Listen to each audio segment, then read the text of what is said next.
Hi everyone, welcome back to our another episode of Beyond the Ranks. So आज जो हम story cover करने वाले हैं ना, वो अभी तक की हमारे जितने भी 8 से 9 पॉडकास्ट हुए हैं एकदम टोटली डिफरेंट है। आज ना हम इंजीनियरिंग बैकग्राउंड कवर कर रहे हैं, ना आज हम स्टार्टअप से रिलेटेड बात करने वाले हैं। आज हम बात करने वाले हैं हर हिंदुस्तानी पेरेंट की जो पहला प्यार है ना, उसके बारे में, डेट इज यूपीएससी। तो अगर मैं आपको बताऊं, मैं ये मेरा एक्सपीरियंस रहा है लाइफ का कि अगर हम अपने पेरेंट्स से, ऑल्दो हमारे पेरेंट्स हमारे साथ हमेशा खड़े होते हैं, हर स्टेप पे हमें सपोर्ट करते हैं, बट अगर हम उनसे कभी बोलेंगे ना कि मुझे एमबीए करने आना है पापा, पैसे दे दो, बाइक लेनी है, कार लेनी है, ठीक है, या खुद का बिजनेस डालना है, मेरे को पैसे दे दो, तो हो सकता है कि वो मना कर दे। लेकिन अगर आप उनसे बोलोगे कि पापा मेरे को यूपीएससी की तैयारी करनी है, तो चाहे कुछ भी जुगाड़ करना पड़े, आपके पापा पैसे का जुगाड़ जरूर करेंगे। कुछ भी रिसोर्सेज कहीं से भी कुछ कुछ ना कुछ करके ना वो जुगाड़ कर लेंगे। तो आज का जो हमारा एजेंडा रहने वाला है, आज हम उसी यूपीएससी की जर्नी, उसी एग्जाम के बारे में बात करेंगे जो हर हिंदुस्तानी पेरेंट का प्यार है, और बहुत सारे यंगस्टर्स का भी पहला प्यार यूपीएससी ही है। तो आगे बढ़ने से पहले मतलब मुझे ये भी बताना है कि जो हमारा मेन स्ट्रीम मीडिया है या सोशल मीडिया है, उस पर जो टॉपर्स हैं, मतलब आउट ऑफ 100 आई बिलीव बस 1% लोग हैं जो इस एग्जाम में सक्सीड कर पाते हैं। बाकी 99% लोगों का क्या, उनकी स्टोरी कोई नहीं बताता। वो लाइफ में क्या कर रहे हैं, उनका लाइफ में क्या प्लान बी था, वॉट यूपीएससी ने निकला तो अभी वो लोग कहाँ पर हैं।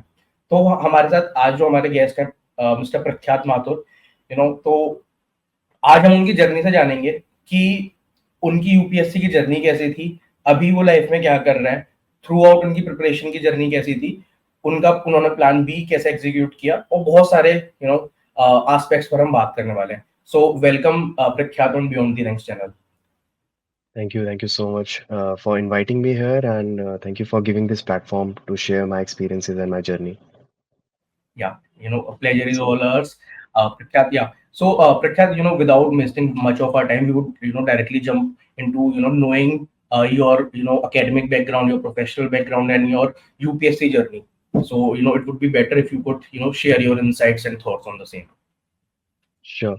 So, I have pursued history honors from Delhi University, and I'm a pass out of 2018 batch. Uh, After that, I just started preparing for civil services. I have given 3 attempts, and 2022 was my last attempt. Prior to that, I was also indulged in some political activities with few member of parliaments.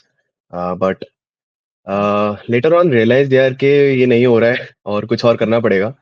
Specifically when you hit the age of 25, तो आपको बहुत ज़्यादा feel होता है कि यार अब तो चीज़ें जो है थोड़ा हाथ में लेनी पड़ेंगी, संभालना पड़ेगा, and you cannot just sit and put all your chances in one basket for one examination, right?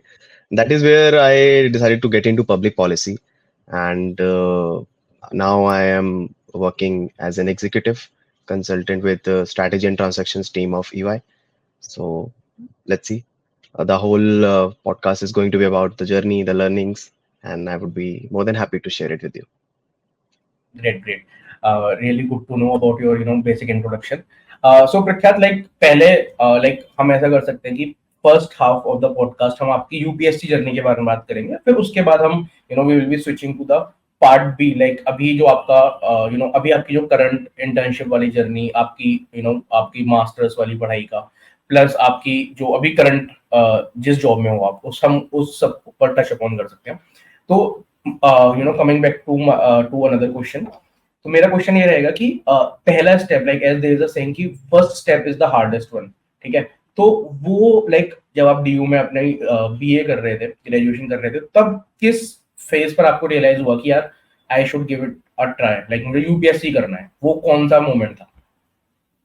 यार मेरे को कोई खास रियलाइजेशन नहीं थी इन चीज़ों की, मेरे पापा को मेरे से बहुत ज़्यादा पहले थी. And typical Indian parents, so my fathers are from western Uttar Pradesh.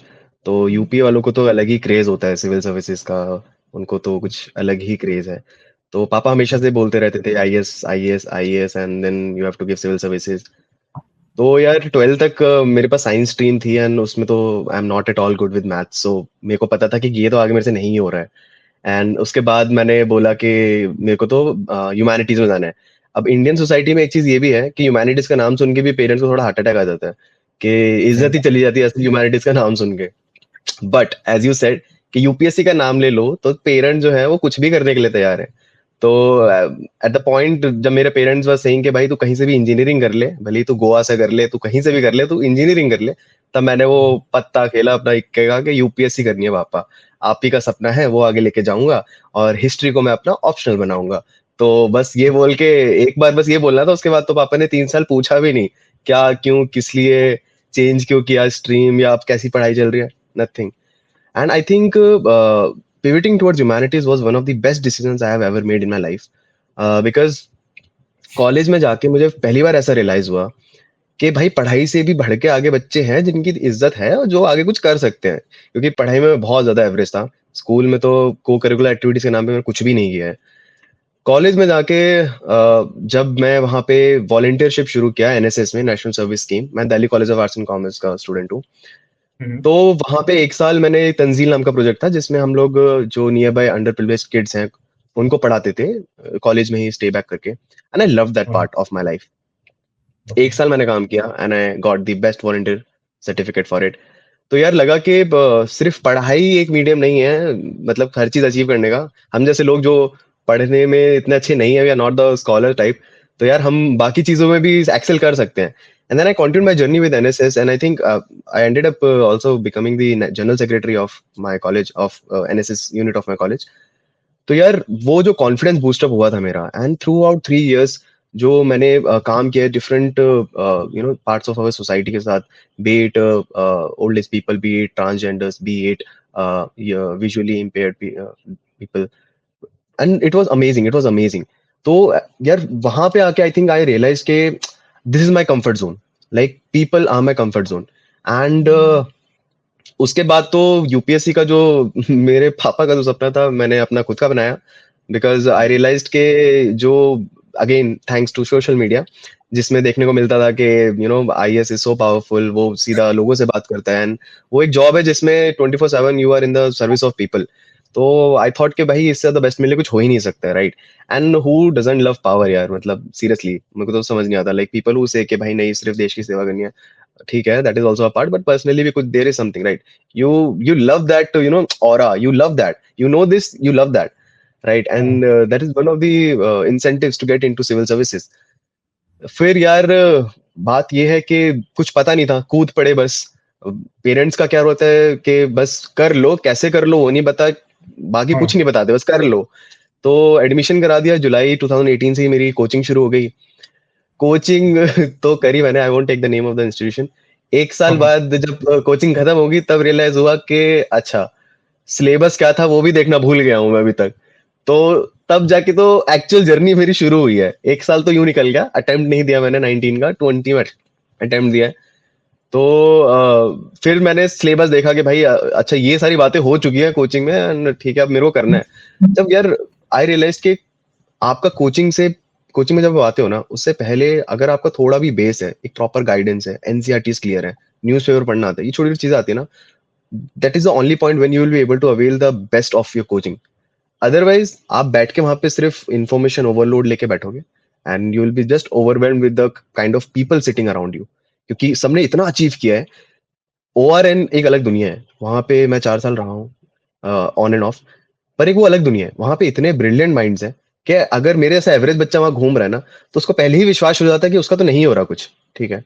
तो बट यार हाँ, उसके बाद मेरी जर्नी रही सिविल सर्विसेज की, अटेम्प्ट दिए नहीं हुए, फिर थोड़ी अकल आई कि नहीं मास्टर्स कर लेते हैं, मास्टर्स के लिए टेस्ट में गए, वो भी समझ नहीं आया, फिर पब्लिक पॉलिसी में आ गए, and now I am doing this.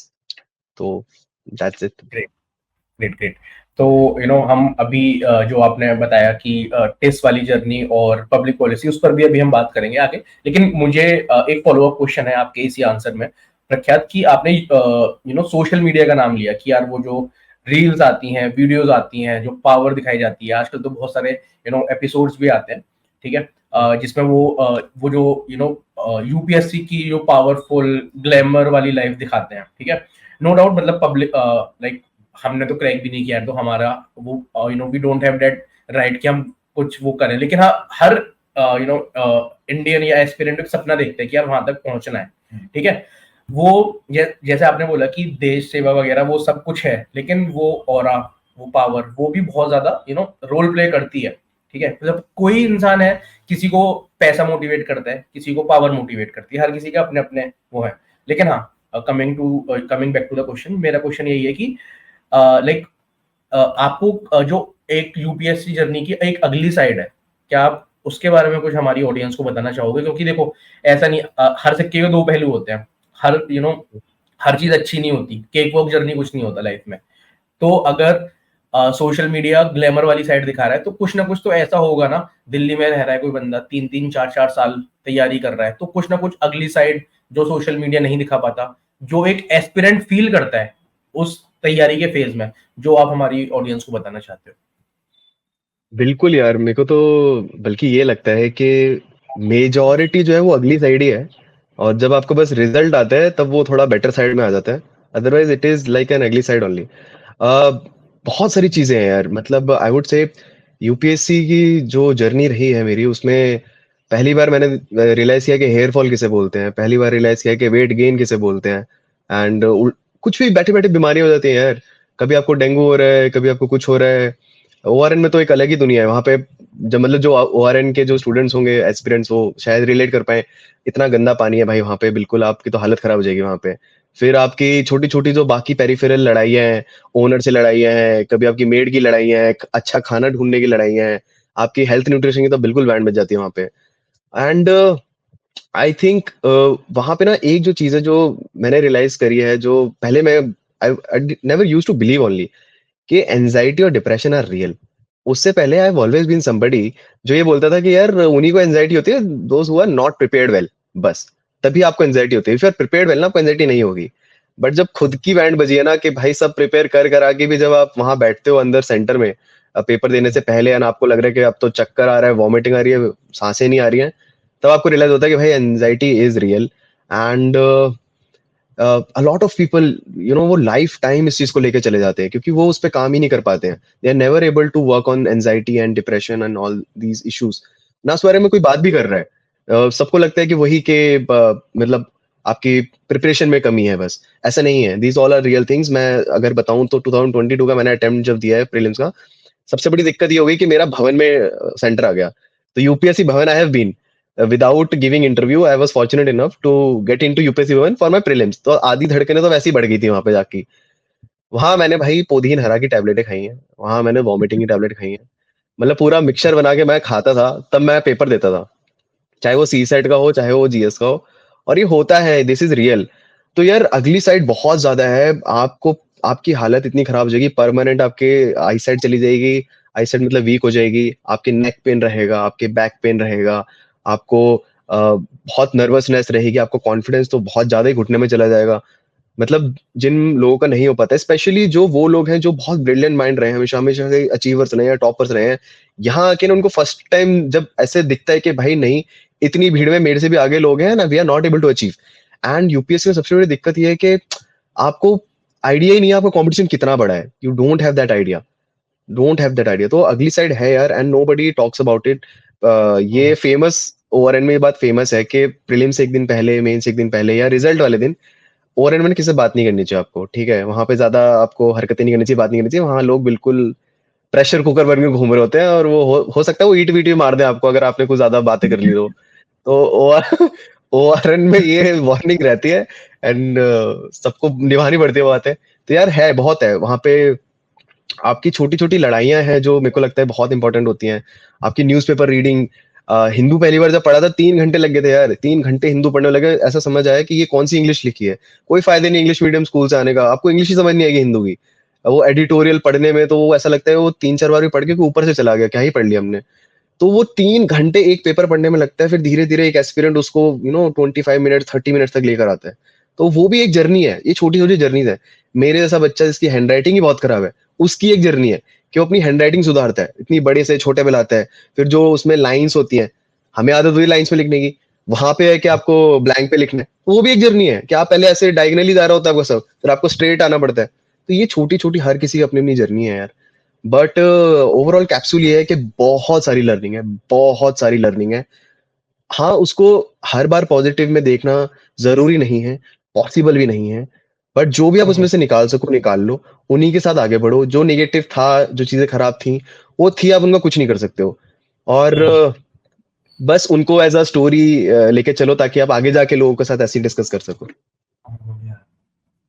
तो प्रख्यात लाइक जैसे हम सब जानते हैं कि यूपीएससी बहुत कॉम्पिटिटिव एग्जाम है और इंडिया फर्स्ट चॉइस है फॉर एवरी स्टूडेंट और एवरी फैमिली। और आपने सोशल मीडिया पे एक मीम भी देखा होगा जिसमें एक लड़का अपनी मम्मी से बोलता है कि मम्मी मैं गूगल का सीईओ बन गया, और मम्मी कहती है गवर्नमेंट जॉब लग जाती तो और अच्छा हो जाता। तो मतलब इंडिया के अंदर इतना ऑब्सेशन क्यों है यूपीएससी से रिलेटेड? और मतलब हम एज अ स्टूडेंट किसी और क्रिएटिव फील्ड्स में क्यों ट्राई नहीं करते, वेदर इज साइंस और कॉमर्स और anything? we are why we are so obsessed with UPSC? यार यूपीएससी ना, जो क्रेज है ना, वो मेरे को लगता है शुरू से इतना ज्यादा नहीं था, अभी रिसेंटली बहुत ज्यादा हो गया है। उसका प्रॉब्लम ये है कि शुरू में ना जो कुछ जॉब्स थी जो बहुत रिस्पेक्टफुल थी, उनमें से एक टीचर भी थी। टीचिंग एक बहुत रिस्पेक्टफुल जॉब थी। इंजीनियरिंग, डॉक्टर, कुछ ऐसी जॉब्स थी, पुलिस हो गया, आर्मी हो गया, ये सारी बहुत रिस्पेक्टफुल जॉब थी। अब धीरे धीरे इशू क्या है ना कि जॉब सिक्योरिटी खत्म होती, मतलब जॉब सिक्योरिटी जो होती थी, अब वो धीरे धीरे रिड्यूस हो रही है चीजों में। और इंडिया ना, मतलब जो हमारे ट्रेडिशनल पेरेंट्स हैं, ट्रेडिशनल माइंडसेट्स हैं, वो प्रिपेयर्ड ही नहीं है इसके लिए। उनको अभी भी चाहिए कि आपकी जॉब सिक्योरिटी हो। जैसे मेरे पेरेंट्स हैं, वो दोनों गवर्नमेंट सर्वेंट हैं, तो उन्होंने देखा ही है कि जॉब सिक्योर है, चाहे कोविड है, चाहे कुछ भी है। They are mentally very much fine, okay, relax, कि हाँ भाई सैलरी तो आएगी, गवर्नमेंट के हम हैं। तो प्राइवेट सेक्टर जो है ना, वहां पे सबसे बड़ा इशू ये है कि वहाँ जॉब सिक्योरिटी नहीं है। अब जो नए बच्चे आ रहे हैं, जैसे मैं हूँ, मेरी जनरेशन है, जो आने वाली जनरेशन है, we are pivoting towards that kind of lifestyle, कि हमें नहीं रहना एक जॉब में भाई, वी वांट टू एक्सप्लोर। तो हम उस तरफ जा रहे हैं। हमारे पेरेंट्स जो है ना, वो अभी भी जॉब सिक्योरिटी ढूंढ रहे हैं। सेकंड, भाई पर्क्स, गवर्नमेंट सर्विसेज में आपको ऑब्वियसली पर्क्स तो बहुत ही ज्यादा है यार। और यूपी बिहार में सबसे ज्यादा, अगर मैं बोलूँ कि क्यों इतना ज्यादा क्रेज है, तो उसका एक वर्ड है, मिर्जापुर में बोलते हैं ना, भौकाल। तो वो सच्चाई है यार, ठीक है। और उसकी सच्चाई भी हमारा कॉलोनियल हिस्ट्री से आती है, क्योंकि कॉलोनियल हिस्ट्री में आप देखोगे तो जो कलेक्टर का पोजीशन था ना, वो बहुत पावरफुल था, लिटरली बहुत ज्यादा पावरफुल। आज की डेट में अगर आप देखोगे तो वो शायद उसकी पावर इतनी ज्यादा नहीं है, या उसमें चेक्स एंड बैलेंसेस बहुत ज्यादा आ चुके हैं। एंड कलेक्टर, जो आपकी जर्नी होती है कलेक्टरशिप की भी, वो 10-15 साल मैक्सिमम, वो जो आपकी फील्ड की जर्नी है। उसके बाद आप सेक्रेटरी, मतलब सेक्रेटेरिएट में बैठते हो, या आपकी कोई और पोस्टिंग होती है जिसमें मेजरली आपका पॉलिसी मेकिंग में आ जाती है बात। तो लोगों को भी ये सब भी नहीं पता है, उनको बस एक ही चीज दिखती है कि कलेक्टर बनना है, कलेक्टर बनना है। That is just starting part of your journey. उसके आगे का शायद काम आपको पसंद ना है, वो आप नहीं सोचते उस बारे में, आपकी वो प्रोफाइल के बारे में कभी दिमाग नहीं चलता। बहुत सारे ऐसे बच्चे हैं आज की डेट में, जो सिर्फ और सिर्फ, मुझे ऐसा लगता है personally, because others are doing, that's why we are doing, ये चीज फॉलो कर रहे हैं। बहुत ऐसे बच्चे हैं मेरे साथ। इतने लोग कनेक्ट होते हैं लिंक्डइन में, and I am very fortunate that I get this opportunity to talk to so many brilliant minds. यार कोई है जो जैसे सेकंड ईयर में, फर्स्ट ईयर में है, मतलब, and they are so much stressed about preparation, कि 3 साल लगा के प्रिपेयर करना है, 4 साल लगा के प्रिपेयर करना है। एंड अच्छी भी बात है, जिनको लगता है कि they are able to do it, they are well guided, absolutely they should do, कर लो भाई। लेकिन मैं अपने जैसे लोगों की बात करूंगा, जिनको सिर्फ ऐसा लगता है कि पेरेंट्स ने बोल दिया, या मेरे साथ के बच्चे कर रहे हैं, और वो एकदम कूद जाते हैं विदाउट रियलाइजिंग कि उनकी खुद की स्ट्रेंथ्स क्या है, उनकी वीकनेसेस क्या है, उनके साथ वहां क्या होने वाला है, उनको नहीं पता है। वो बस कूद जाते हैं, फिर 3-4 साल वहां अटेम्प्ट देते हैं, फिर उनको समझ ही नहीं आता अब क्या हुआ हमारे साथ।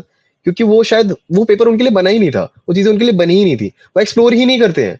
सबसे बड़ी दिक्कत ये है, the younger generation, the upcoming generation और our generation are not at all exploring. नहीं पता है तो नहीं पता है, they are not even exploring. But I am glad there are platforms like your platform. There are a lot of platforms on LinkedIn, and अब तो I think people are talking about it, कि यार UPSC के सिवा भी बहुत कुछ है, आप जाओ। तो thankfully this is happening, but I think this is the trend that I am following. प्रख्यात, इससे मेरा एक फॉलोअप क्वेश्चन है। जैसा भी आपने बताया कि आप लिंक्डइन पे दूसरे लोगों से, ब्रिलियंट माइंड से आप कनेक्ट करते हैं, तो आप क्या कभी उनसे बात करते टाइम ये जान पाते हैं कि मतलब कि सामने वाला बंदा यूपीएससी मटेरियल है या नहीं? और अगर वो नहीं होता तो आप उसको फिर और क्या रिकमेंड करते हो कि यार तू इस चीज में मत जा, तू सिर्फ अपना टाइम वेस्ट करेगा, you should try some other field? यार ऑनेस्टली बताऊं मेरे अंदर ना तो इतना एक्सपीरियंस है, ना कैलिबर है, ना नॉलेज है कि मैं किसी और को जज कर पाऊं कि वो यूपीएससी मटेरियल है कि नहीं। सी, एक और रीजन जो मेरे को लगता है यूपीएससी में आज भी इतना ट्रस्ट क्यों है, मतलब पेरेंट्स को खासकर, वो ऐसा है कि ये एक ना इकलौता ऐसा एग्जाम है यार कि जिसको अगर आपने हार्डवर्क से, पढ़ाई से और थोड़ा आपका लक अगर चल गया, तो आप ना लिटरली आप अपनी जिंदगी बदल सकते हो, अपनी अपने आसपास की सब कुछ आप बदल सकते हो। तो लोग इसीलिए ही बहुत ज्यादा इसमें इतना इन्वेस्टेड रहते हैं। कोई नहीं बता सकता कि कौन कैलिबर रखता है या कौन यूपीएससी मटेरियल है या नहीं है। 12th फेल जो पिक्चर है, वो बहुत ब्यूटीफुली उस चीज को रिफ्लेक्ट करती है कि एक बंदा जो 12th फेल है, जिसका कोई रिसोर्सेज नहीं है, कुछ नहीं है, and they he was able to achieve, right. तो ऐसे बहुत लोग हैं। मैं तो खुद कहता हूँ यार, मैं खुद की अपनी बात करूं, अगर आप बात कंपटीशन की करो, पढ़ने की करो ना, तो मैं तो कभी सोच भी नहीं सकता था कि somebody जो मेरे ख्याल से कॉलेज में क्लासेस भी अटेंड ऐसे रो पिट के करता था कि यार क्यों ही हो रहा है ये सब, वो 14 घंटे भी पढ़ा है। मतलब I have seen my self and I am really proud of that कि मैं पढ़ा हूँ यार, मैंने किताबें खोली है, लक्ष्मीकांत इतनी मोटी किताब है, वो मैंने 20-25 बार पढ़ी है, मुझे पता है। तो कोई नहीं कह सकता यार, ये कब आपका दिमाग कैसे घूम जाए आपको नहीं पता, आप कैसे मोल्ड कर लो नहीं पता। बट हाँ, एक क्वेश्चन है जो मैं हमेशा पूछता हूँ, जो भी मेरे से पूछते हैं कि क्या करना चाहिए, कैसे स्टार्ट करना चाहिए, मैं उनसे बस एक क्वेश्चन पूछता है कि why do you want to prepare for this examination, why. And most of the times I am surprised, I am मतलब surprised to see कि नहीं पता है। They do not have a clear cut answer. Why पता ही नहीं है। फिर मैं और जब बात करता हूँ, डीपर बात करता हूँ, तो पता चलता है कि यार उनका गोल ही नहीं है वो बस वही पेरेंट्स, आसपास पीयर प्रेशर, बस ये चल रहा है। तो this is my only criteria, why. If you know why, then you will be able to do it. I knew my why, I worked on it, and now I think I am able to follow the same path. Great great. Pragyan, यहाँ पर ना मेरा एक और follow up question है कि like मतलब मैंने कोटा सीरीज देखी थी, तो I have been to Kota. मैंने भी मेडिकल एग्जाम की तैयारी के लिए बैक इन 2014 एक साल का ड्रॉप लिया है। तो कोटा फैक्ट्री का एक बहुत फेमस डायलॉग था कि लोग कोटा से 1-2 साल तक निकल जाते हैं, लेकिन कोटा उनकी जिंदगी से नहीं निकलता सालों तक।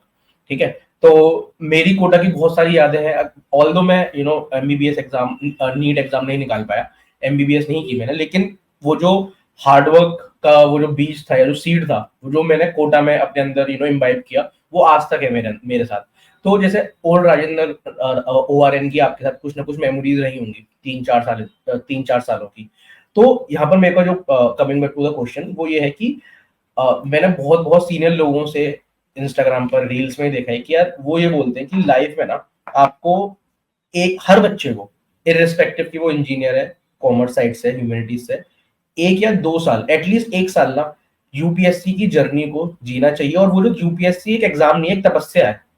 ठीक है, उसको जीना चाहिए, क्योंकि वो आप फिर भले आपका हो ना हो, वो सेकेंडरी है, इररिस्पेक्टिव ऑफ द रिजल्ट। लेकिन वो जो 1 साल की तैयारी है ना, वो ट्रांसफॉर्म कर देगी आपको एज अ पर्सन, आपके जीवन जीने के नजरिए को। तो यहाँ पर मेरे को आपका टेक जानना है, क्योंकि ऑनेस्टली मैंने कभी तैयारी नहीं की, तो बस वो रील्स में देख लिया, सुन लिया। लेकिन मुझे एक एस्पिरेंट से जानना है जिसने वो 3 से 4 साल की तपस्या की है, वो जिंदगी जी है। तो I wanted to know it from you. यार ये बिल्कुल एब्सोल्युटली ट्रू है कि यूपीएससी की जो जर्नी है, जो सीरियस कैंडिडेट्स हैं, एक ये भी इसमें बहुत बड़ा है। ओआरएन में अनफॉर्चुनेटली मैंने ये चीज़ भी ऑब्जर्व करी है कि 50% और more than 50% crowd is not at all serious. आज की डेट में तो अगर मैं बोलूँ, ओआरएन एक यूनिवर्सिटी कैंपस जैसा फील होने लग गया यार। वहाँ पार्टीज हो रही हैं और कुछ नहीं हो रहा है। तो जब 2018 में when I went to ORN, वहाँ एक्चुअल डिस्कशंस होती थी, वहाँ रियलिटी में चीज़ें ऐसी थी कि हाँ यार, लगता था कि you are doing something good. है ये चीज, यूपीएससी आपसे नहीं निकलता है, एक एस्पिरेंट आपके अंदर से नहीं निकलता है, और मेरा ये मानना है कि वो निकलना भी नहीं चाहिए। क्योंकि एस्पिरेंट अगर आप देखो, उसका मतलब क्या है, उसका मतलब ये है कि somebody who is aspiring है ना। तो आपके अंदर अगर कोई ऐसी फ्लेम है, कोई ऐसा बंदा है जो आपके लिए एस्पायर करते ही जा रहा है, कुछ बड़े के लिए एस्पायर कर रहा है, कुछ छोटी मोटी चीज के लिए नहीं, और वो आपको ना आपकी स्ट्रेंथ दिखा रहा है, वो आपको ये बता रहा है कि यार you are made for something big, तो वो आपको मारना भी नहीं चाहिए, ना आपको भूलना चाहिए। ये तो सबसे बेस्ट चीज है। यूपीएससी का ना निकलना ही मेरे लिए सबसे बेस्ट चीज है, और वो साबित हो भी रहा है। क्योंकि खासकर जो पढ़ाई जो आप कह रहे हो ना 1 साल की, वो उसने जो मेरे को नजरिया दिया ना यार, मतलब हम लोग कॉलेज में जब पढ़ते हैं, या बहुत सारे बच्चे हैं, मतलब बहुत सारी स्ट्रीम्स के ऐसे बच्चे हैं जिनको ना यार सोसाइटी में क्या हो रहा है उनका कुछ पता ही नहीं है।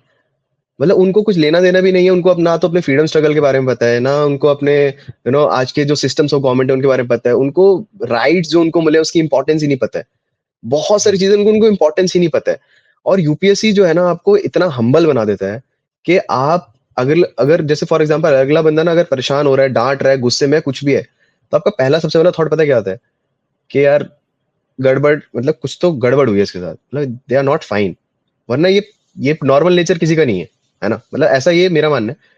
पर तो ये यूपीएससी आपको सिखाता है, क्योंकि हम भी उस टाइम हम भी बहुत बार ऐसे हुआ कि फ्रस्ट्रेटेड रहे हैं यार, हमारी भी जब चीजें खराब हुई हैं तो हम भी गुस्से में रहे हैं, तो हमारे अंदर ये थॉट प्रोसेस आ गया, बहुत हम्बल हो जाते हैं यार कि ठीक है, कोई कितना भी अचीव कर ले वो भी नीचे ही है, कोई कुछ अचीव नहीं कर रहा वो भी नीचे से। मनोज बाजपेयी ने एक बार शायद एक इंटरव्यू में बोला था कि उनकी मम्मी ने उनसे ये बात बोली थी कि बेटा, जिसको ना कुछ नहीं भी मिला है ना इतनी आसानी से या नहीं मिल पाया है, उसको कभी बेवकूफ मत समझना।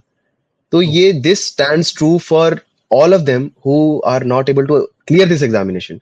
हम सबके अंदर इतना कैलिबर है, I can not tell you, मतलब भर भर के कैलिबर है। We just do not have certifications, हमारे पास सर्टिफिकेट नहीं है उस चीज का कि हम कैसे अपना टाइम मैनेज कर सकते हैं। We are so good with being patient, we are so good with multitasking.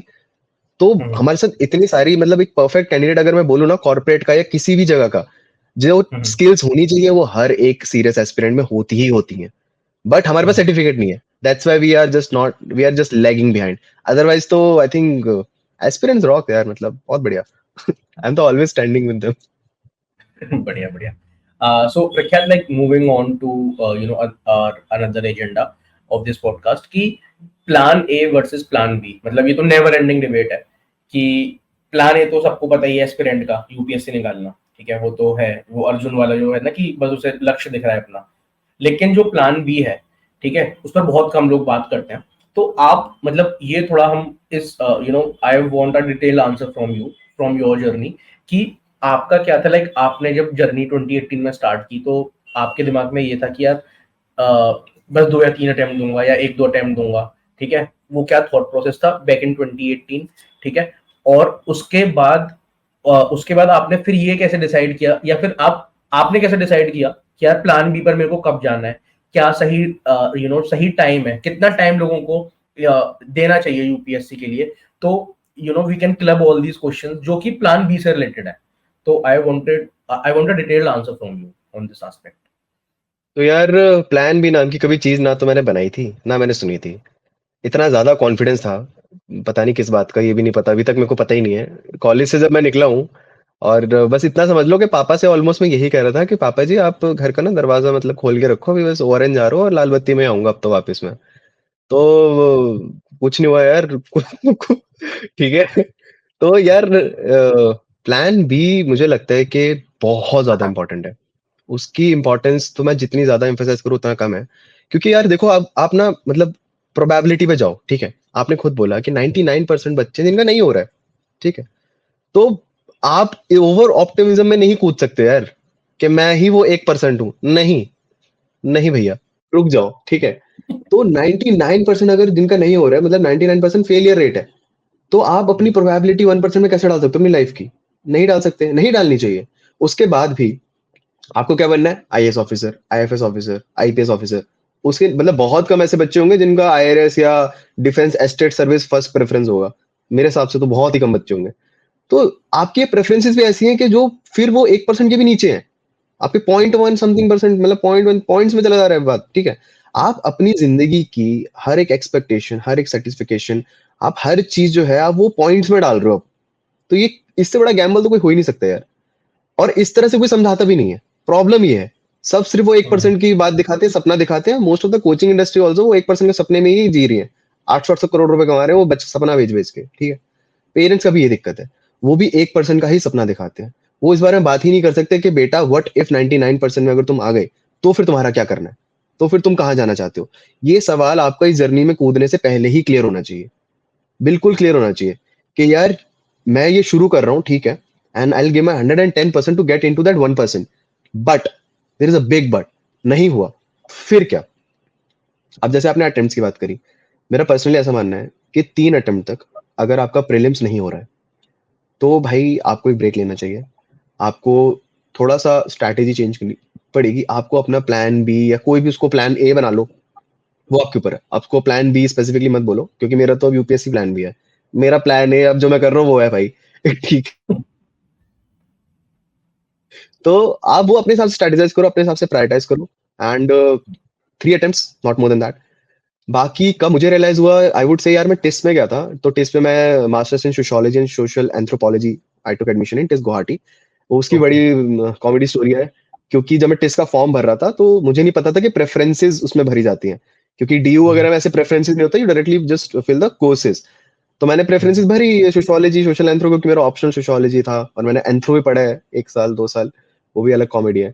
तो यार तो मैंने इसलिए भर दिया। अब क्या है ना कि हम प्लान बी का भी, मैं प्लान बी पे काम कर रहा हूँ, masters was my plan B, but वो प्लान बी के सारे decisions are being influenced by UPSC, कि यूपीएससी में मैं क्या कर रहा हूँ उससे पूरा इन्फ्लुएंस कर रहा हूँ। ये भी सबसे बड़ी गलती है। डू नॉट, आपका प्लान बी आपकी यूपीएससी जर्नी से बिल्कुल भी इन्फ्लुएंस नहीं होना चाहिए। आप ये सोच के मत चलो कि आप जो प्लान बी बना रहे हो उसकी कहीं ना कहीं ना आपको हेल्प होनी चाहिए यूपीएससी जर्नी में। नहीं भाई, प्लान बी उसको बोल ही इसीलिए रहे हो क्योंकि वो अलग है, वरना वो प्लान ए का ही हिस्सा हुआ ना, प्लान बी कैसे हुआ, राइट? तो जब मैं वहाँ टिस में गया एंड जब मैंने वो पढ़ाई करी, सोशियोलॉजी सोशल एंथ्रोपोलॉजी पढ़ तो पा रहा था, बट मेरे को ये क्लियर हो गया था कि भाई पूरी जिंदगी मैं इसमें तो नहीं निकाल सकता, और आई can not be N academician. मतलब वो मैं हूं ही नहीं, मेरा वो है ही नहीं नेचर कि मैं सिर्फ किताबों में घुसा रहूं। तो यार पब्लिक पॉलिसी के साथ मेरा इंट्रोडक्शन हुआ। मेरे एक को एस्पिरेंट थे who was into Indian school of public policy, fortunately उन्होंने मेरे को इंट्रोड्यूस कराया कि भाई there is something called public policy. और बिल्कुल उस बारे में कोई बात ही नहीं हो रही थी 2022 में, अराउंड सितंबर अक्टूबर, इस बारे में किसी को ना आइडिया था ना बात हो रही थी। तो मैंने I started to explore, I visited ISPP, I loved that unconventional structure of that institution, and वहां से I started my journey with public policy. Okay, great, great.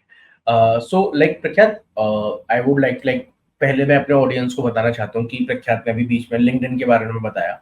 So I'll be sharing his LinkedIn profile in the description of our video.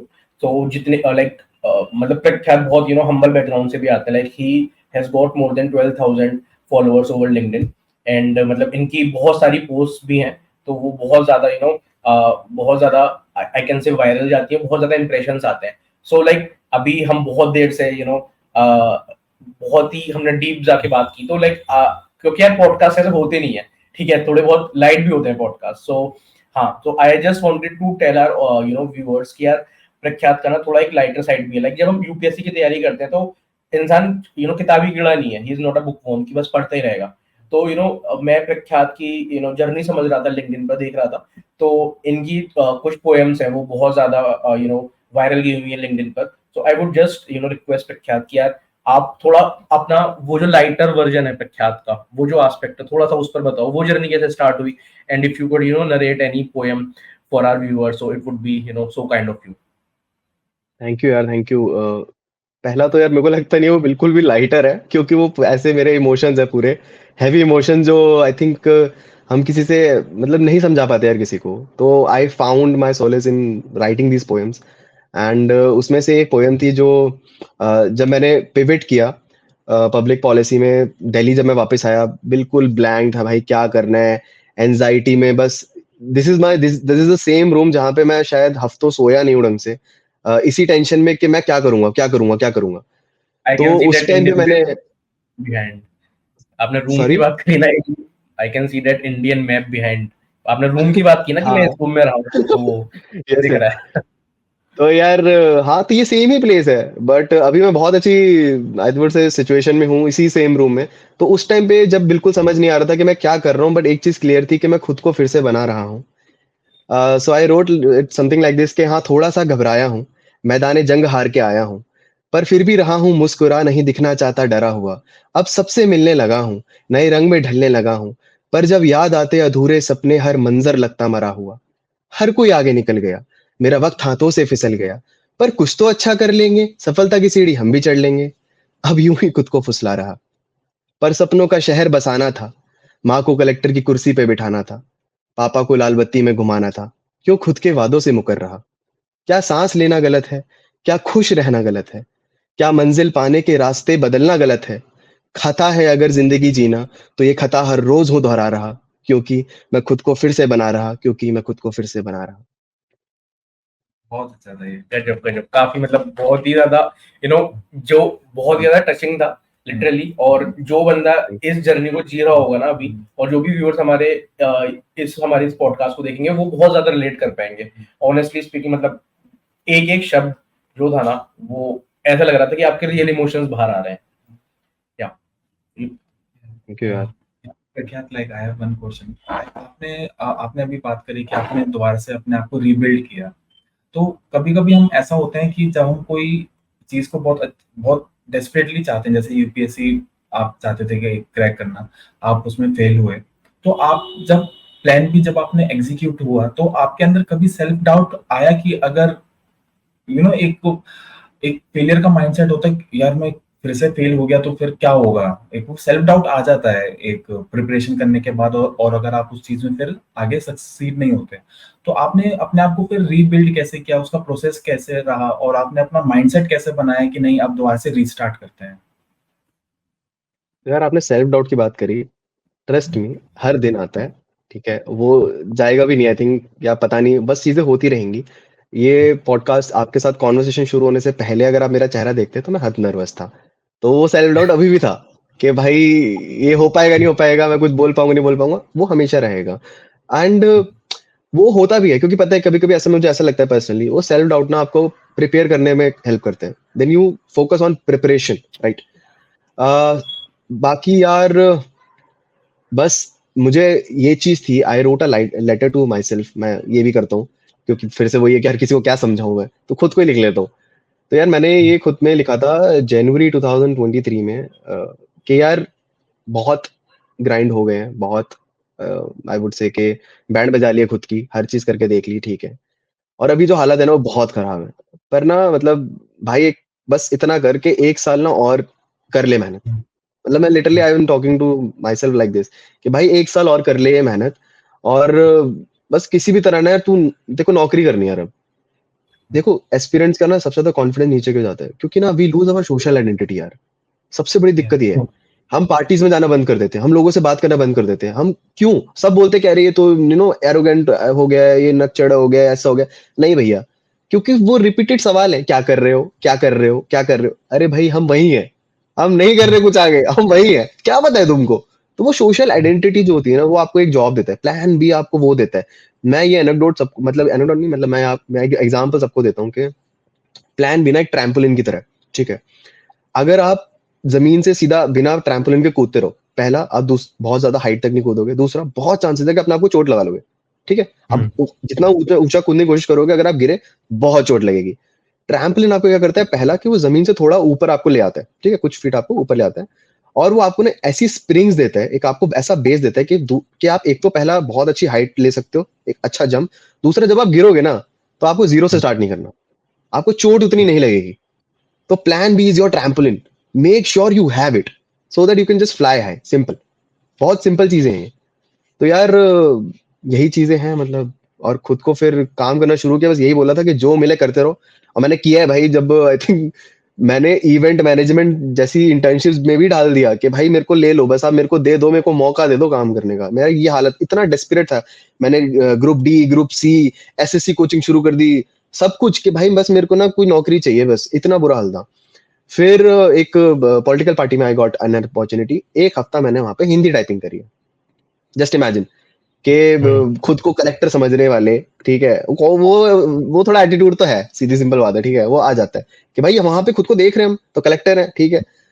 वहां मैं Hindi type कर रहा हूँ बैठ के, करे जा रहा हूँ करे जा रहा हूँ करे जा रहा हूँ, समझ ही नहीं आ रहा कि क्या कर रहा हूँ मैं, हिंदी टाइप क्यों करा रहा हूँ मेरे से। बट यार वही बात है ना कि आप बस करते रहो, आपको जो मौका मिले, जहां मौका मिले, जैसे मौका मिले करते रहो, हर एक चीज की लर्निंग है। वो हिंदी टाइपिंग ना आगे जाके मेरे को इतना हेल्प किया है, it ended up making me work with a union minister just because I knew how to type in Hindi, because वहां पे और किसी को हिंदी टाइपिंग नहीं आती थी।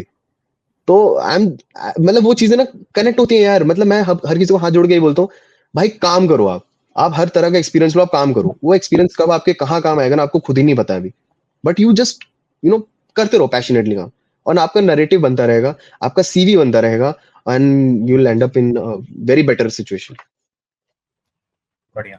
लाइक भाई मैं ऑनेस्टली बता रहा हूँ, like not sugar coating in front of you या फिर कोई बटरिंग कर रहा हूँ। बहुत सारे लोगों से बात की है, ठीक है, थोड़े बहुत मतलब थोड़े बहुत लोगों को गाइड भी करता हूँ, जूनियर्स को, पीयर्स को, और बहुत सारे लोग, बहुत सारे मेंटर्स भी रहे हैं, तो लेकिन अभी पिछले 40 मिनट से जो मैं सीख रहा हूँ ना आपसे, ठीक है, मतलब ऐसा एक्सपीरियंस, ये 10th या 9th शो है हमारा, मतलब ऐसा एक्सपीरियंस कभी नहीं हुआ, क्योंकि इंजीनियर्स का ही लेते थे, सभी इंजीनियर्स या बिजनेसमैन, तो वो अपनी अपनी जर्नी बताते थे, लेकिन ये जो इतनी निटिग्रिटीज में जाके जो ये जो हिंदी वाला एग्जाम्पल था, ये तो मतलब मैंने बहुत बहुत ज्यादा मेरे को अलग ही लगा कि यार ये इतना छोटा सा एक्सपीरियंस भी कहाँ जाके आपको काम आ सकता है, मतलब दिस इज नेक्स्ट लेवल।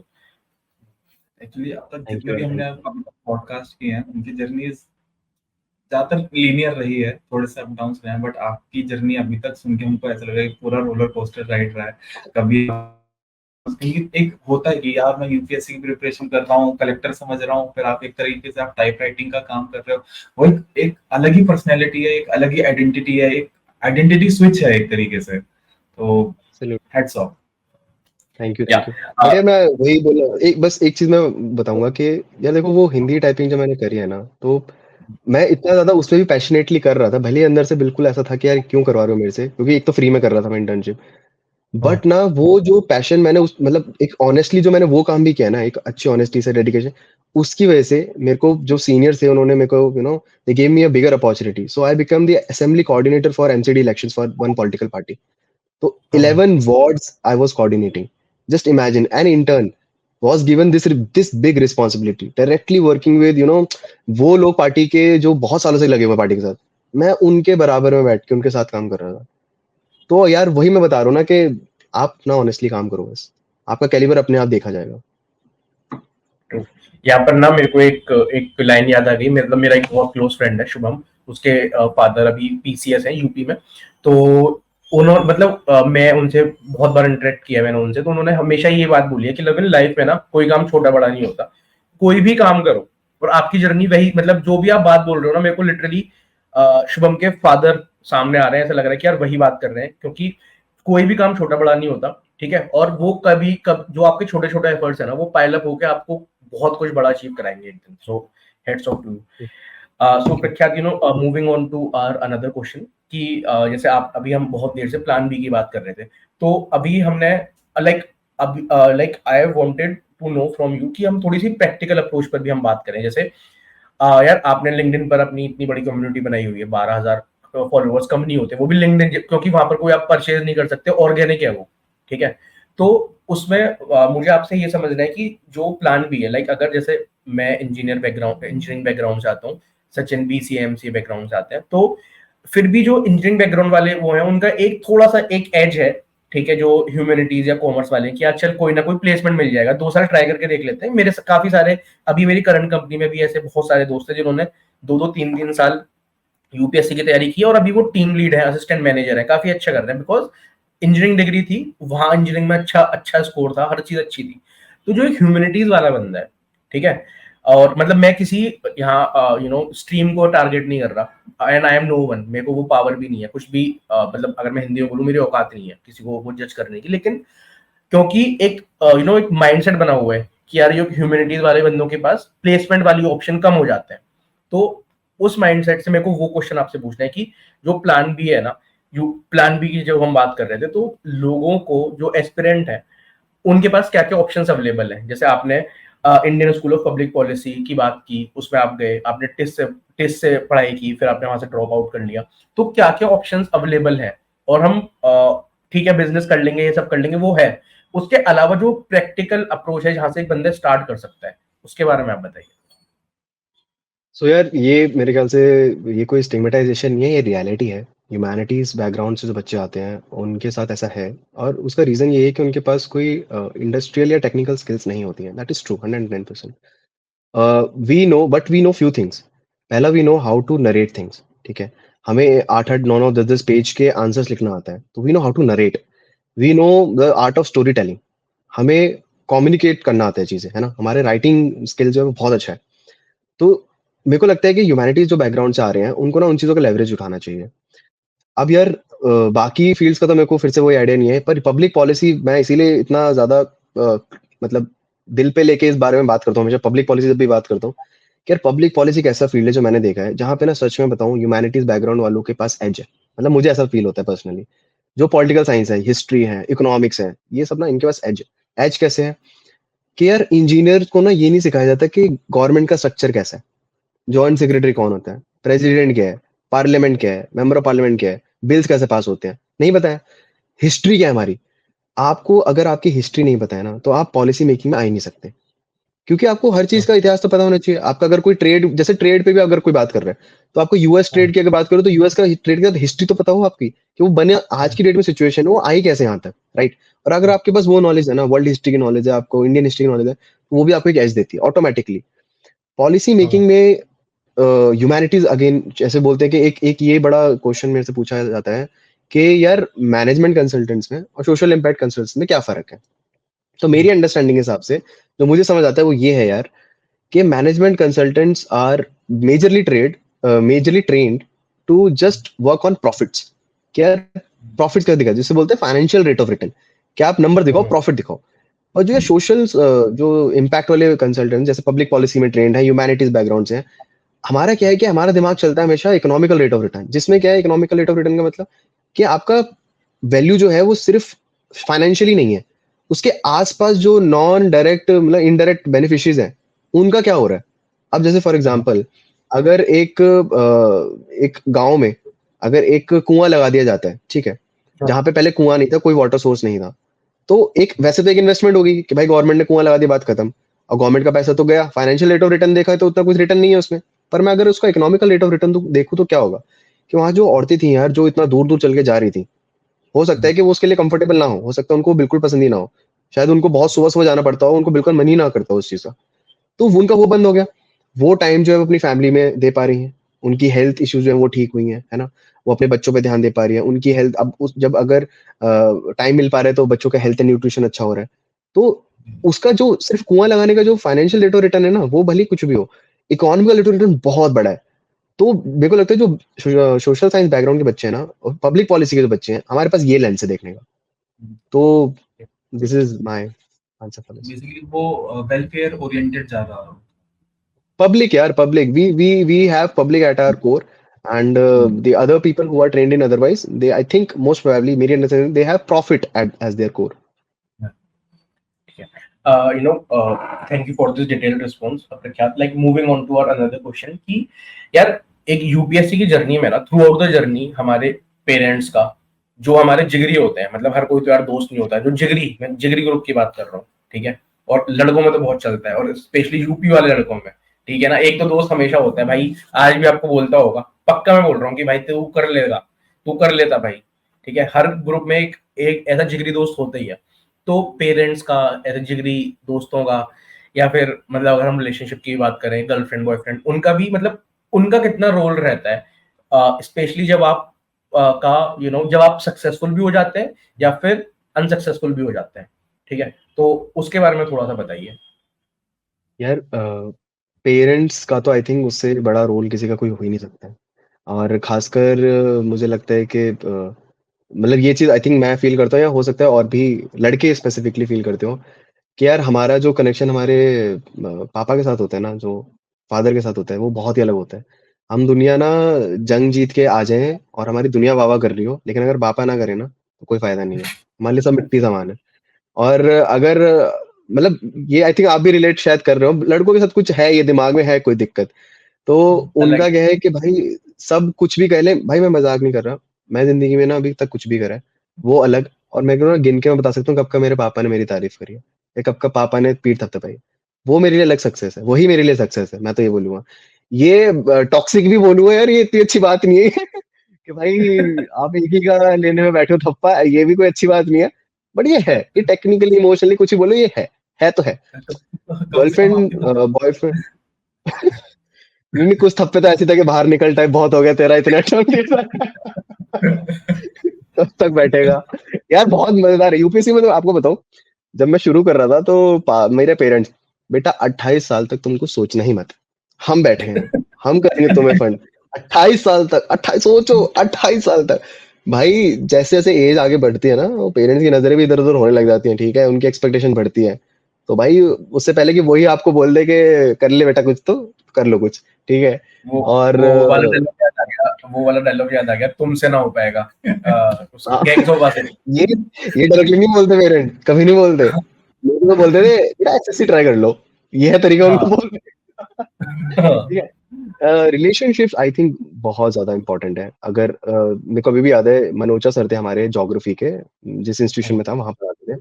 उन्होंने पहले दिन ये कहा था कि यार देखो, अगर आप रिलेशनशिप में हो तो इस प्रिपरेशन के टाइम पे ब्रेकअप मत करना, और अगर आप नहीं हो तो इस प्रिपरेशन के टाइम पे रिलेशनशिप में मत आना। स्टेटस को मेंटेन करना, ये बहुत इंपॉर्टेंट है। वो मेंटल पीस आपका मिलता है, आपको आइसोलेशन में जाना पड़ता है, एंड तो बहुत हेल्प मिलता है आपको, मतलब इमोशनली सपोर्ट मिलता है चीजें। बट मुझे लगता है कि मेरा एक फ्रेंड है, if I could take name, if I am permitted, तो मेरा बेस्ट फ्रेंड है सुब्रोतो।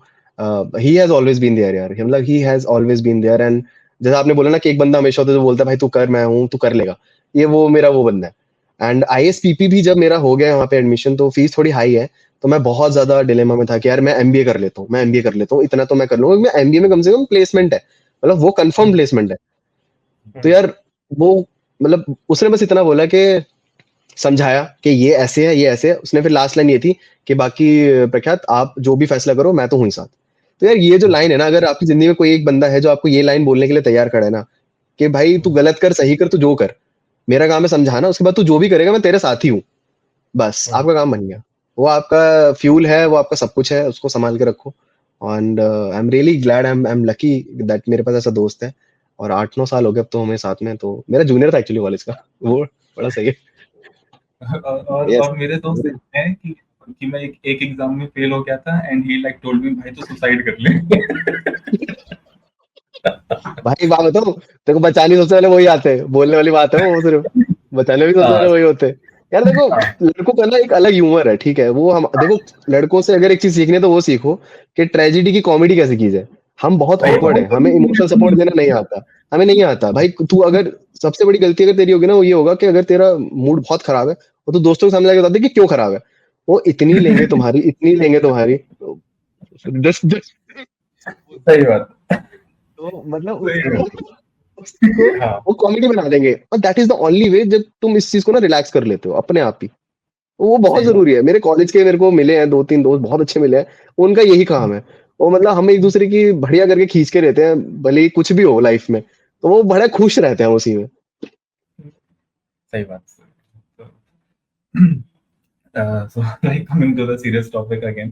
So like प्रख्यात, हम हमेशा जैसे यूपीएससी कॉम्पिटिटिव एग्जाम की बात करते हैं, तो उसमें हमेशा मतलब एक डिबेट है हार्ड लक, टैलेंट और लक के बीच में। तो आपका इसमें मतलब क्या पॉइंट है कि मतलब हार्ड वर्क ही सिर्फ काम आता है या साथ में टैलेंट भी चाहिए या लक भी चाहिए? लक, और अगर लक चाहिए तो हार्ड वर्क और टैलेंट और लक का कितना मतलब रेशियो है? यार मुझे ऐसा लगता है कि अगर कोई टैलेंटेड बंदा है ना और वो हार्ड वर्क नहीं कर रहा है, तो उसका टैलेंट ऑटोमेटिकली वेस्ट जाएगा, ठीक है। या लेकिन कोई अगर हार्ड वर्क कर रहा है, ठीक है, तो वो ऑटोमेटिकली वो टैलेंटेड से आगे निकल सकता है अगर वो परसिस्टेंट हार्ड वर्क कर रहा है। यूपीएससी जो एक पेपर है ना, यहाँ पे सबसे बड़ी मिथ मेरे को लगता है ये है, जो पेरेंट्स के दिमाग में सबसे ज्यादा होती है, जो जो पुश करते हैं दूसरों को, उनके दिमाग में होती है, that it is just a game of hard work. Answer is no, not at all.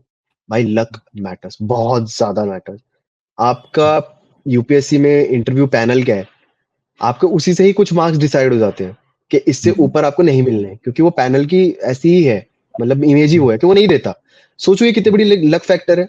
मुझे तो लगता है इस चीज को सबसे पहले स्टैंडर्डाइज करना चाहिए कि आपका इंटरव्यू पैनल से ही आपके 10-20 मार्क्स आगे पीछे हो जाते हैं, और 10-20 मार्क्स आपकी यूपीएससी जर्नी में आपकी मेक इट और ब्रेक इट वाला सीन है यार।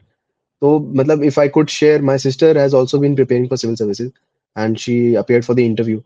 वो 8 मार्क्स से रह गई यार। 8 marks decided her life, and वो इसीलिए क्योंकि शी गॉट अ पैनल जो थोड़ा टफ है, थोड़ा डिफिकल्ट है, उसमें हाईएस्ट मार्क्स जाते ही नहीं ज्यादा। And everyone else who got a easier panel, उनको बहुत अच्छे मार्क्स मिले।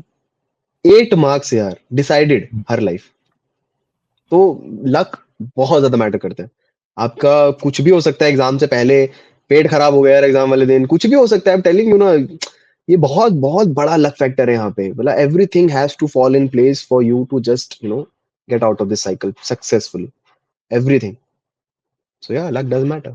करो थोड़ा बहुत, पूजा वूजा कर लिया करो। लाइक प्रख्यात, मेरा एक हाइपोथेटिकल क्वेश्चन है। तो अगर आप पॉलिसी मेकर होते और अगर आपको यूपीएससी एग्जाम के बारे में कोई एक चीज चेंज करनी होती तो आप क्या करते? I think number of attempts, absolutely number of attempt. यार मैं आई नो कि काफी जो जो अंडर प्रिविलेज बैकग्राउंड से जो कम्युनिटीज हैं, they have been given a leeway, उनको बहुत अटेम्प्ट्स काफी दिए गए हैं, 8 अटेम्प्ट, 10 अटेम्प्ट, अनलिमिटेड अटेम्प्ट। मुझे लगता है उसका ना गलत बहुत हो रहा है उसकी वजह से, कि जो यंगर जनरेशन है ना यार, वो एक स्पाइरल में आ जाती है, मतलब वो बस घूमे जा रही है, उनको नहीं पता है, क्योंकि उनको लगता है कि चलो एक और सही। और यूपीएससी में सबसे बड़ा खतरनाक चीज है, वो उसे बोलते हैं होप साइकिल, कि वो आपकी ना होप खत्म ही नहीं करने देता। बार बार बार बार बार बार आपका सी सेट जैसे बनी हुआ जीएस निकल गया, आपको फिर होप आ गई कि चलो चलो नेक्स्ट बार मैं निकाल लूंगा।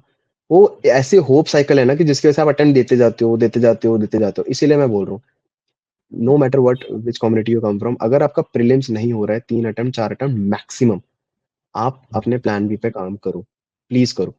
तो number of attempts that would be one, and I think standardisation of mains answers and interview.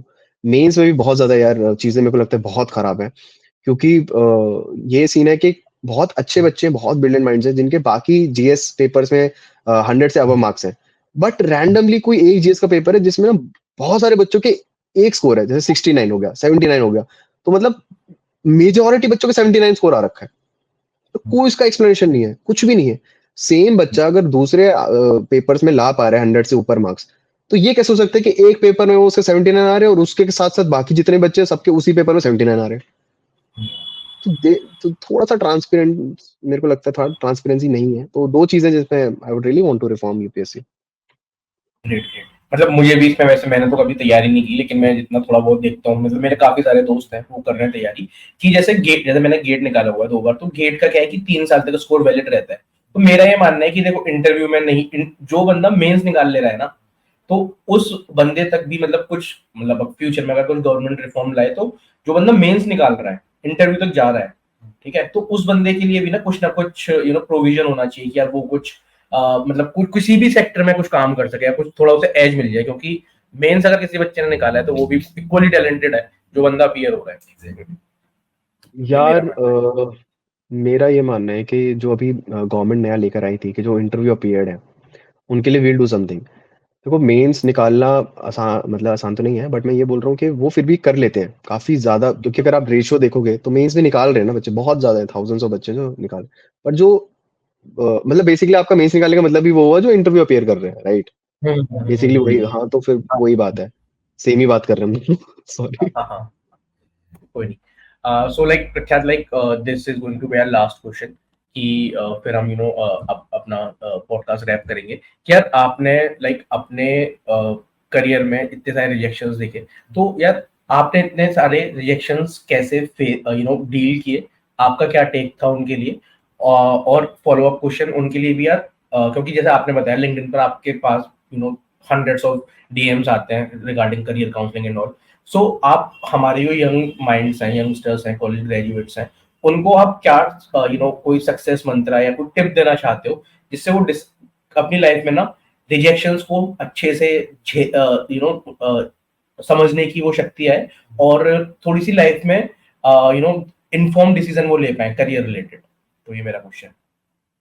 यार रिजेक्शंस, देखो फिलोसफिकली अगर मैं बोलूंगा तो गलत हो जाएगा, बहुत ज़्यादा हर्ट करते हैं यार। ठीक है, इसका कोई पॉजिटिव सॉल्यूशन मेरे पास नहीं है, because I have not been able to find a solution कि भाई मैं रिजेक्ट हो जाऊं और मैं एकदम ऐसे बाबा की तरह बैठ के कि हाँ ये तो जीवन का एक सिद्धांत है वगैरह वगैरह। नहीं भाई, कोई सिद्धांत नहीं है भाई, बहुत बुरा लगता है रिजेक्ट होते तो, और कॉन्फिडेंस फिर से ऐसी तैसी हो जाती है कॉन्फिडेंस की।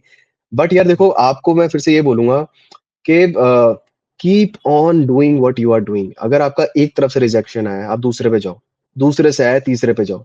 भाई मेरी पहली इंटर्नशिप जो लगी थी, वो पॉलिटिकल पार्टी में कह रहा हूँ, वो लगी थी कम से कम मैंने डाली होंगी तो 30 से 40 एप्लीकेशन डाली है। उसके बाद मेरी एक इंटर्नशिप लगी। वो आपका होगा, और वो आपकी, मतलब मैं बोलूंगा सिर्फ वो इनिशियल फेज में नहीं, वो किसी फेज में आ सकता है यार, ये तो आपका कहीं भी आ सकता है। बहुत बार होगा जब आप काम सबमिट कर रहे हो, वो रिजेक्ट हो जाए कि नहीं भाई आप तो गलत कर रहे हो, किसी और का अच्छा है, आप तब भी बुरा मान सकते हो, और ये होता है यार। बट उसमें वही है कि आप उस टाइम तो बुरा लगेगा ही लगेगा, ह्यूमन है भाई वो, कोई इसमें मैं कोई ज्ञान नहीं देना चाहता, बट वही है कि you just keep on working, keep on working.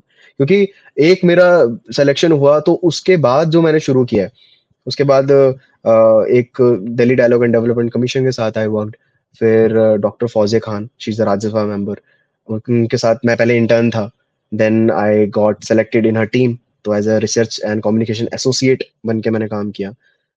एक और राज्यसभा मेंबर है, उनके साथ मैंने काम किया, यूनियन मिनिस्टर के साथ काम किया, एमएलएस के साथ काम किया, गोदरेज के साथ भी recently I completed my internship, think tank के साथ काम करना। तो आपका काम है बस अप्लाई करना, जो अपॉर्चुनिटी मिले कर लो। आपका अगर ना 100 में से अगर 98 रिजेक्शन हो रहा है, लेकिन अगर आपको 2 ढंग की चीजें आ रही है ना, you are good to go. आप नहीं कर सकते सारी चीजें, तो नहीं कर सकते, ठीक है ना यार, थोड़ा बहुत रिजेक्शन लेके एक चीज भी ढंग की मिल रही है अगर, तो कर लो, क्या दिक्कत है बस। Great great. सो प्रख्यात, मतलब काफी कुछ, लाइक अगर मैं एक ही मिनट में पूरा रिआइटरेट करूं हमारे 1 घंटे के सेशन को, लाइक अभी तक का ये मेरा पर्सनली फेवरेट है, बहुत ही ज्यादा कुछ सीखने को मिला आपकी जर्नी से। ठीक है, हमने प्लान ए के बारे में बात की, प्लान बी के बारे में हमने बात किया, आपकी पूरा जो आपकी लाइफ में 360 टर्न हुआ, रोलर कोस्टर राइड रही आपकी पूरी लाइफ अभी तक की। ठीक है, आपके जो छोटे छोटे स्टेप्स थे वो कैसे आगे चल के बड़े बने, रिजेक्शंस कैसे हैंडल करना है, क्लैरिटी कैसे लानी है, पेरेंट्स का रोल कैसे रह सकता है, पब्लिक पॉलिसी में कैसे आ सकते हैं, ऑप्शंस भी कब स्ट्राइक कब सोचना स्टार्ट कर देना चाहिए, तो उस पर आपने बहुत ही अच्छी इनसाइट बताई, जो पहली बार मैंने सुनी, वो बहुत मेरे को इम्पैक्टफुल लगी। हमने कुछ डार्क साइड या अगली साइड ऑफ यूपीएससी भी के बारे में भी हमने बात की। सो ओवरऑल बहुत ही अच्छा एक्सपीरियंस था। So in the end I would just like all my viewers, it's my humble request कि आप लिंक्डइन चलाना स्टार्ट करो। लिंक्डइन पर आप प्रख्यात के साथ कनेक्ट कर सकते हो, और उनकी पोस्ट बहुत ज्यादा इंस्पायरिंग होती है, उनकी जर्नी काफी इंस्पायरिंग रही है। So I will be sharing his LinkedIn account in my YouTube description. You can follow him directly going through that link. So प्रख्यात, अगर लास्ट में अगर आप कोई भी खुद की बनाई हुई कोई भी पोएम रीआइटरेट करना चाहते हैं हमारी ऑडियंस के लिए, या फिर कुछ ऐसे your concluding thoughts for this podcast. 2 lines बोलूंगा मैं। एक मैं हमेशा बोलता हूँ, मैं अपने पोस्ट पे भी लिखता हूँ कि my failures are glorious than victories of many. And दूसरी एक पोएम है जो मैं सुनाता हूँ कि ये तब था, अगेन फिर से, जब जैसे आपने बोला कि भाई रिजेक्शंस और सेल्फ डाउट ये सब, तो उस पे जिंदगी से मैंने कुछ ये बात करी थी कि जिंदगी जो तू रच के रुला रही है, मालूम है मेरा मुकद्दर बना रही है, क्या करूं सहम जाता हूं हर हार से मैं, असफलता से ज्यादा मुझे अपेक्षाएं डरा रही हैं।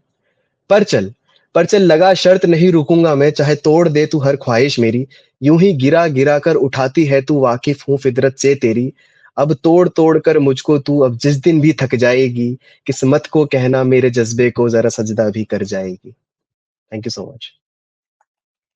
ग्रेट। बहुत अच्छा। सो प्रख्यात की लाइक कंक्लूडिंग थॉट्स मैं लेना चाहूंगा यहाँ पर, कि जो प्रख्यात की जर्नी से मैंने समझा ना, like more the knowledge less the ego. मतलब इस बंदे ने इतना सब कुछ he went through so much, इतना सब कुछ स्ट्रगल देखा, अचीव भी किया लाइफ में भी, लेकिन वो जो एक हम्बलनेस है ना, वो इनकी बॉडी लैंग्वेज से रिफ्लेक्ट कर रही है। तो हमारे जितने भी व्यूअर्स हैं वो लाइफ में ना, मैं उन्हें एक सजेशन देना चाहता हूँ कि लाइफ में कुछ भी अचीव कर लो ना, आप खुद को कभी तोप नहीं समझना चाहिए।